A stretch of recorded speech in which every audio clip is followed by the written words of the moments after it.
안녕하세요. 12월 13일 월요일 아침입니다. 말씀과 함께 새롭게 여는 소망의 아침을 시작하겠습니다.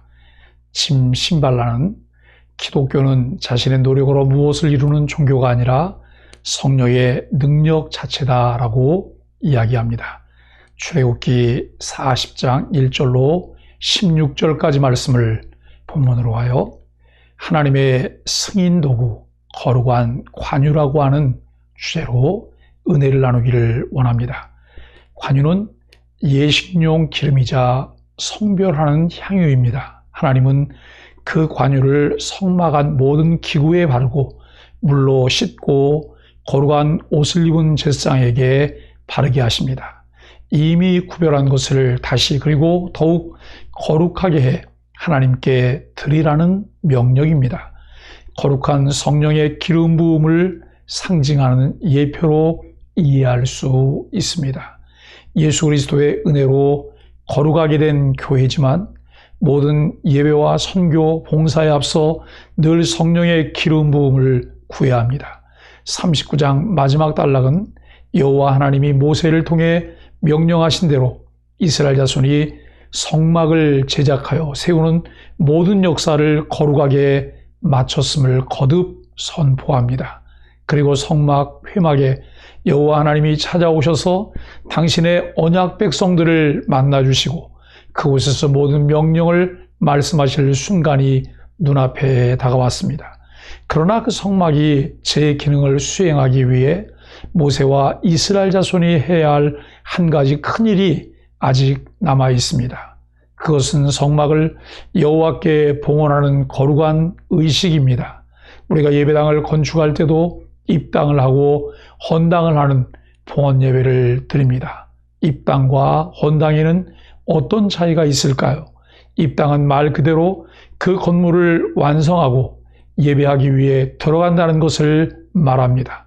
그러나 헌당을 한다는 것은 그 건물을 건축하며 아직 미처리 되어 있는 모든 것을 다 정리하고 이것은 여호와 하나님의 것이라고 하나님께 드리는 예배입니다.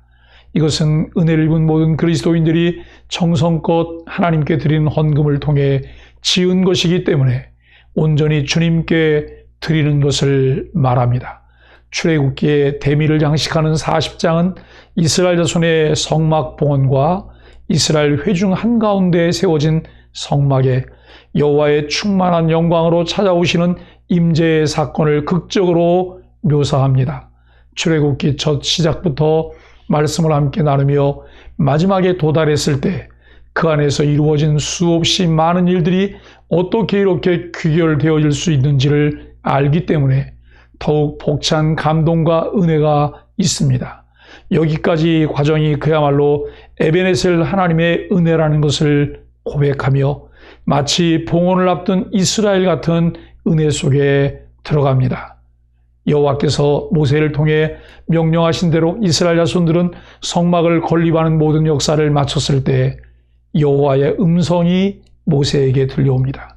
모세는 이스라엘 자손이 마음의 감동을 받아 기쁨과 헌신으로 정성을 아끼지 않고 성막의 각 부분들을 제작하고 그 안에서 사용될 기구들을 만드는 사역과 그 과정을 집중적으로 조명할 때 모세는 언급되지 않다가 모든 것을 마쳤을 때 모세가 전면에 서게 합니다.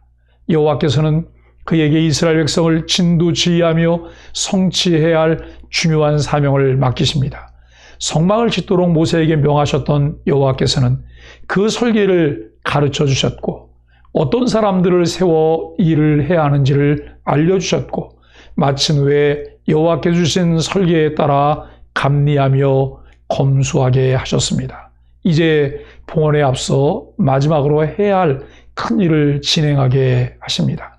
여호와께서 시내산 정상으로 불러 모세에게 성막 건립과 관련하여 그 모든 모양과 양식을 가르쳐 주신 것처럼 성막을 어떻게 세우고 또 기구들을 어디에 비치해야 하는지 그곳에서 제사장 직분을 수행할 아론과 그의 아들들을 어떻게 위임해야 할지를 모세에게 명령하여 가르쳐 주십니다.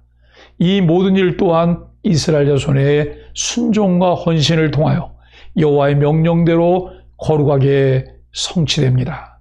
주의 몸된 교회를 세우는 일은 우리들의 생각과 의도대로 하는 것이 아니라 출애굽기를 통해 보여주신 것과 같이 이미 주께서 그의 말씀을 통해 디자인해 주셨습니다. 그것을 찾고 그것에 맞게 준비하며 순종하여 하나님이 원하시는 주의 교회를 세워 하나님께 드리는 것이 오늘 우리 그리스도인들이 해야 할 사명입니다. 성막 건설은 하나님의 백성에게 새로운 시작을 알리는 신호탄입니다. 하나님은 모든 물품을 조립해 성막을 완성하라고 명하십니다. 성막은 첫째 달 초하루에 세워야 합니다. 이 명령은 성막을 창조 모티브와 연결시킵니다. 하나님이 타락한 세상을 홍수로 심판하려고 하셨다가 의인 노아를 통해 다시 한번 세상에 기회를 주신 때는 노아가 601세에 되던 해 1월 1일이었습니다. 마찬가지로 하나님이 제사장 나라가 될 이스라엘과 성막을 통해 공식적으로 동행을 시작하시는 때는 출애굽 후 제2년 1월 1일입니다. 홍수로 멸절당할 뻔한 인류가 새롭게 시작할 기회를 얻은 것처럼 성막 건설도 하나님 백성이 거룩하신 하나님과 새롭게 동행하는 시작이 됩니다. 성막 건설 날짜가 첫째 달 초하루인 것은 어떤 의미가 있나요?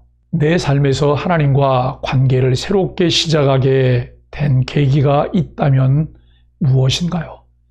성막과 제사장 제도가 진정 새로운 시작이 되기 위해서는 거룩한 관유로 승인하는 절차를 거쳐야 합니다. 하나님은 모세에게 성막의 모든 물품에 관유를 바르고 아론 및 그 아들들에게는 그것을 부으라 명하십니다. 이 관유는 하나님의 특별한 지시에 따라 제조한 것입니다. 이로써 물품들과 사람들이 지극히 거룩한 것으로 구별되고 특히 아론과 그 아들들은 제사장 직분을 행할 자격을 얻게 됩니다. 기억할 사실은 성막은 물리적으로 완성되는 것이 중요하지 않고 하나님이 그것을 승인하시는 것이 중요합니다. 하나님의 승인이 없다면 성막도 하나님을 섬기는 모든 사역도 아무런 의미가 없습니다. 아무리 화려하고 열정적이어도 하나님께서 받으시지 않는다면 그것은 한낱 종교적인 것에 불과할 뿐입니다. 성막의 모든 물품과 제사장들에게 거룩한 관유를 바르는 이유는 무엇인가요?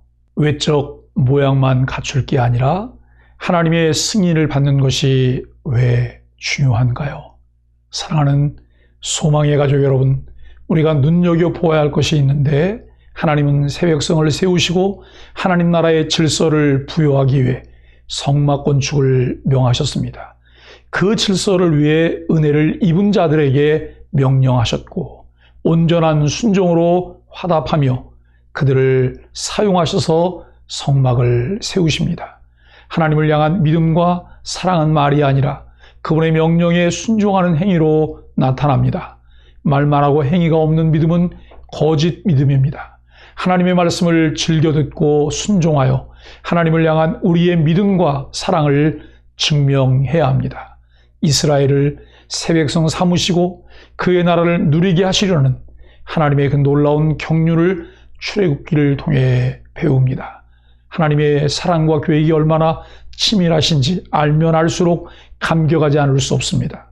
하나님의 원대한 계획, 하나님을 사랑하는 자, 곧 그 뜻대로 부르심을 받은 사람들이 협력하여 순종함으로 이루어집니다. 우리를 위한 구원 계획에 아들 예수님께서 온전히 순종하여 대속의 죽음을 담당하신 것처럼 우리도 순종으로 드리는 거룩한 산제사로 하나님께 큰 영광을 돌리는 삶을 살아가게 되길 예수 그리스도의 이름으로 간절히 축복합니다. 함께 기도하겠습니다. 정성스럽게 만든 성막의 기구들은 하나하나 제자리에 놓는 모세를 보며 하나님 마음을 헤아려 봅니다. 제 모든 것을 하나하나 바로잡아 가시는 하나님 손길에 감사합니다. 하나님께서 계획하신 대로 제 내면을 다듬으시고 삶의 면면의 질서를 세워 주옵소서. 예수님의 이름으로 간절히 기도합니다. 아멘.